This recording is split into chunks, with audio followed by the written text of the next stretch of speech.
Answer this question for your shot at winning an unbelievable £200,000. What percentage of websites on the internet are dedicated to pornography? 1%, 4%, 32% or 88%? Now aside from porn, there's a bigger problem with the internet today, and that problem is lies, bullshits and falsehoods.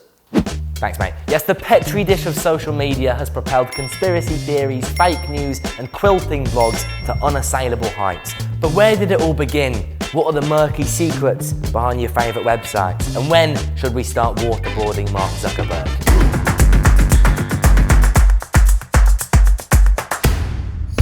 Prior to the information age, people's understanding of reality came from these things. Now, most of these news sources were owned by governments or private families, so they had their own problems with bias, and were also pretty boring. Then suddenly, bam, the internet arrived, like a particularly ugly newborn, and it was oh so not boring. Social media sites proliferated around the web, colourful online spaces conceived for boasting to your mates about your basic ability to cook food and spying on your exes without being arrested. But social media soon dominated other forms of media, and by 2019 people were spending a lot more time on their mobile devices than they were watching TV or reading those rectangular paper things. The news had gone social. Now there were benefits to this. Some citizens were exposed to media from other nations for the first time, and social media helped propel revolutions in the Middle East. But we now find ourselves in a bit of a pickle. The news feeds of social media give equal weighting to the BBC and your deranged Uncle Fred, and allow people to insulate themselves in echo chambers of unmoderated thought. As a result, conspiracy theories, whilst always prevalent, have become much more visible.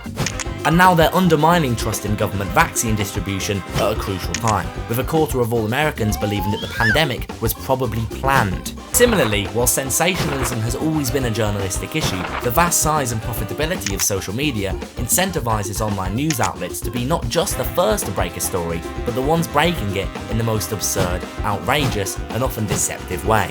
Outlets now fight not to bring you the most accurate news, but the news you're most likely to interact with. Example, this girl didn't know what's inside her until they cut off her pants. Shocking. Like they're not even f***ing trying. Next, there's the increased risk of radicalisation, with online echo chambers turning American males who would otherwise just be permanently nervous porn addicts into bona fide white supremacists. And of course, data analytics firms stealing user data to target citizens with personalised and spurious political ad campaigns. Cough Cambridge Analytica, cough Trump, cough Brexit, yeah, you get the gist. So okay, social media is the Wild West where truth is concerned. But what are people doing about it? Well, we have seen a rise in reputable fact-checkers like Snopes and FullFact, myth-busting fake news and teaching people how to spot misinformation. But the concept of fact-checking is itself valuable. For instance, in 2019, the UK's Conservative Party rebranded one of their official Twitter accounts to Fact Check UK during a leaders' debate, exploiting the perceived credibility of fact-checkers to spread biased information. Then there's the concept of self-regulation. Social media sites have been under increasing pressure to limit fake news on their platforms, something Twitter took seriously this year when they banned Donald Trump's account for spreading disinformation. But there's also something unnerving about unelected private companies controlling the flow of truth. And needless to say, Twitter's actions didn't exactly help combat the idea that Trump was the victim of some dark conspiracy. Then there's the possibility of state regulation, with suggestions of implementing government-controlled circuit breakers so that any viral news is temporarily hidden whilst being fact-checked. But of course this veers dangerously close to censorship. And whilst the Chinese government effectively utilised censorship to affirm public faith in their own COVID vaccine, they also hide and ban evidence of this massacre as if it never happened. And it did. It definitely did. You hear me, Jinping? Mark Zuckerberg once said, by giving people the power to share, we're making the world more transparent. But Facebook itself has been a catalyst for radicalisation, election fixing, ethnic cleansing of minority groups, and general not-so-transparent tomfoolery. The bitter truth is that the only person who can save you from social media's dark underbelly is you. The responsibility to fact-check, to consider the sources of your information, to be aware of shady, targeted political ad campaigns, to examine whether studies are peer-reviewed.